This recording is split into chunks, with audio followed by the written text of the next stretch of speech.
Thank you very much for inviting me to this conference and be able to hear the problems which are very similar to those we're facing.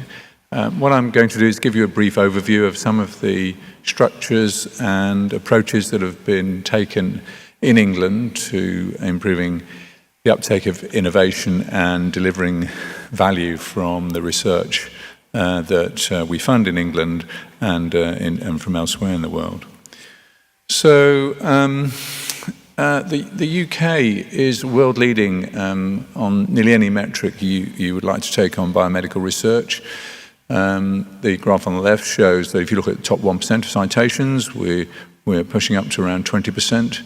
And if you look at a recent analysis in the life sciences industrial strategy, the value from that investment in research is very high compared to other European countries and the US.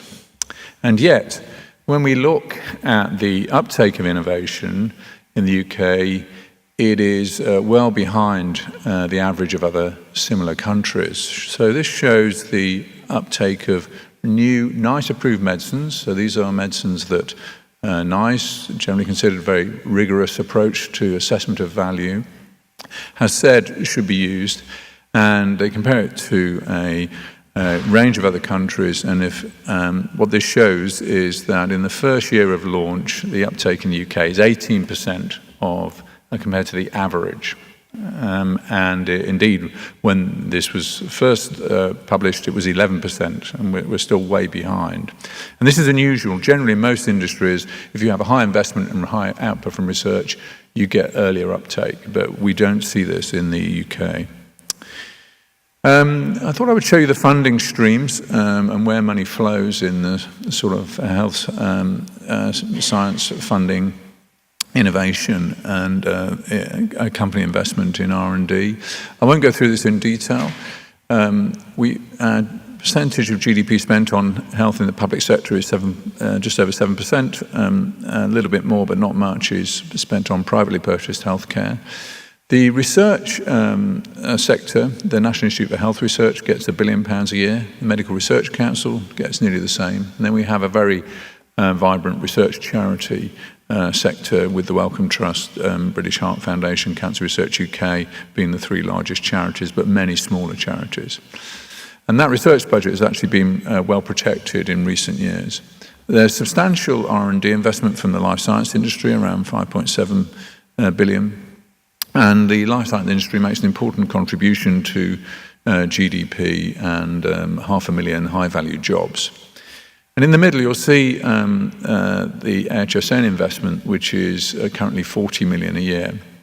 So, and generally, again, in most industries, you spend about the same amount of money on the development and innovation side as you do on the research.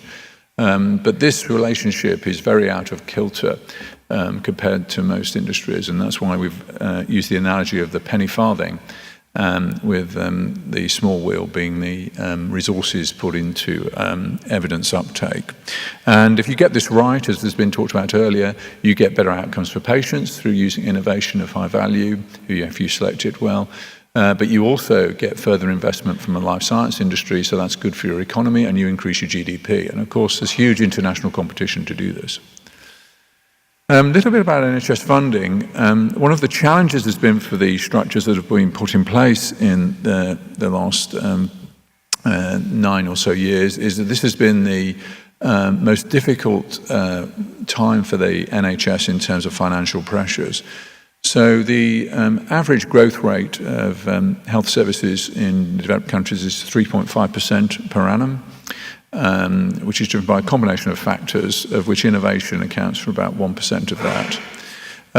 But you can see since 2010, after the financial crisis, the increase in NHS spend in real terms has been 1%. And this has been extremely difficult and has meant there's been no headroom funding and a lot of pressures on the service. And the graph on the right-hand side shows the increase in GDP since the establishment of the NHS and before that, which has been seen in all countries.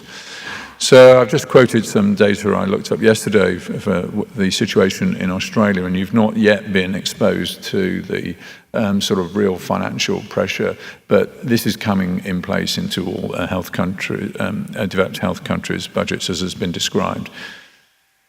This is a summary of the research innovation structures in high overview, really just to show you, we have the National Institute for Health Research funds the clinical evaluation through research framework. We have a lot of investment in biomedical research centres that do the T1 gap, pulling basic science through to proof of concept studies. And then we have patient care and diffusion. The academic health science centres, which I'm going to talk briefly about, predominantly work at the T1 gap, translating science into clinical therapies of benefit, and the academic health science networks work at the post-research stage, driving research into clinical practice. So just talk briefly about the academic health science centres first, because these predated establishment of the academic health science networks. So they were established in 2009 after an initial model set up in London by Aradasi at Imperial College. And they are university NHS partnerships, generally they're one university and one NHS partner. Some of them work with mental health providers who tend to be separate in the UK. They went through a rigorous designation process. The primary metric was having international excellence in medical research, but then had to show effective partnership working between the university and the health service partner they were working with. There was no additional funding, so this merely was a designation of stature and success. And the idea was these centres would work all the way through, from discovery through to implementation. And in that process, 5 centres were designated, and Ian Jacobs was the lead for the one in Manchester. They had an interesting impact, though, on encouraging partnership working in other unsuccessful partnerships that applied. So their impact has been beyond the initial funded structures. I refer to this as designation rather than being like a Blue Peter badge, which is a popular TV programme in the UK from when I was a child, when if you put a good project into this programme, they gave you a badge, because there's no money comes with this.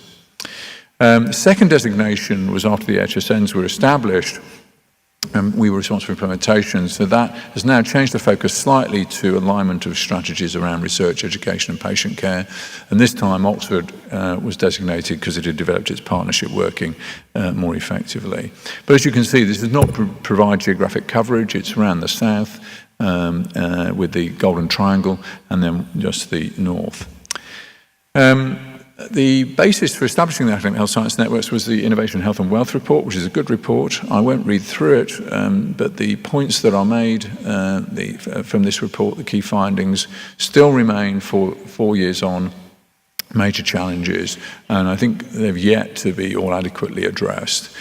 The plan after this report was that there would be 15 academic health science networks established covering the whole country, each with an annual budget of £10 million. What's actually happened because of the financial crisis is that budget has been cut every year. So next year, our allocation has gone down to, will be 2.5 million. So we've had a 75% cut in budget, which is not the sort of cut you would see in the research sector. These are the 4 broad objectives, so very broad. The map shows the different regions. They all cover around 3 to 5 million people in terms of their population, with the yellow one in the middle. So focus was on improving outcomes through working with commissioning public health and providers, speeding up adoption of innovation, building culture of partnership and collaboration, and creating wealth through working with industry. I think looking back, a key issue was that there were no performance indicators or metrics agreed at the outset, so individual AHSNs took their own approach to this. So I won't read through all of this, but this is a description of essentially what academic health science networks do in England. I'll just pick up some key ones. Is we work with the health commissioners and providers on service improvement and transformation using generally QI methods, and we also use clinical networks quite a lot for what we've done. We liaise with industry and provide advice and guidance on product development to try and have industry aligned to meeting NHS need and on the route to NHS adoption. And we drive uptake of innovation, which I think I've always seen as was central to our process. Many other things we do as well, but I won't read through all of those.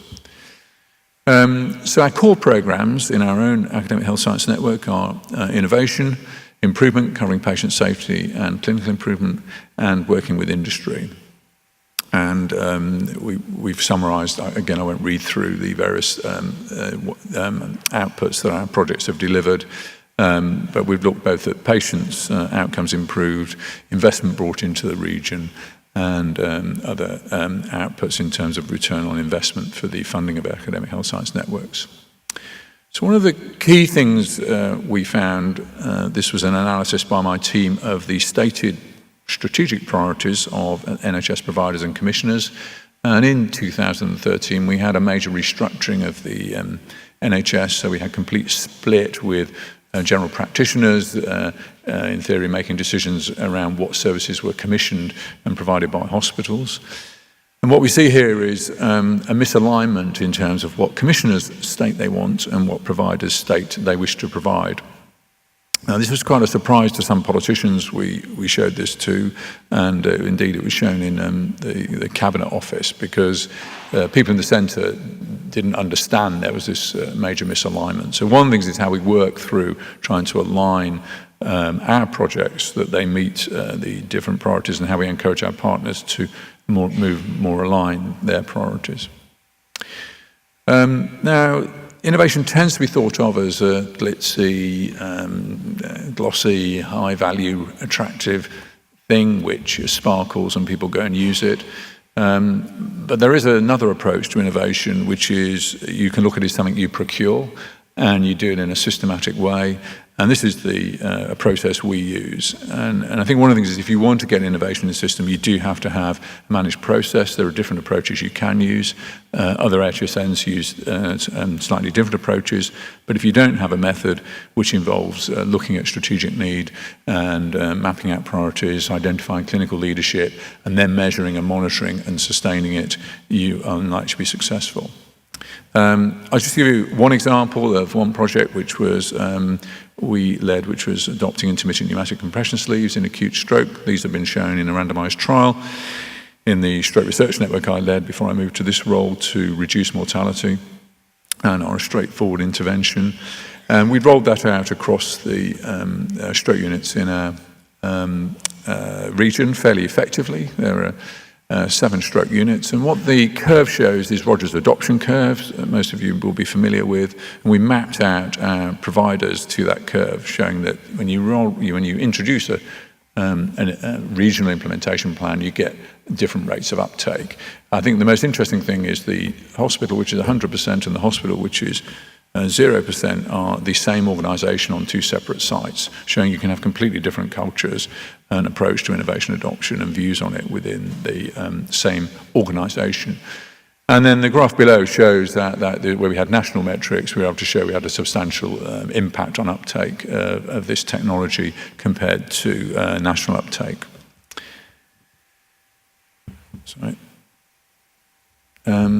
Just emphasise another thing we always look at, and people have talked about this before, is we never start with the innovation, we start with the clinical problem, and we look at the clinical pathway, and we usually end up trying to make some change and support change in the clinical pathway. And I'll give you one example. This is when I was working in Newcastle. We were the first centre in England to introduce thrombolytic therapy, disruptive innovation for stroke patients.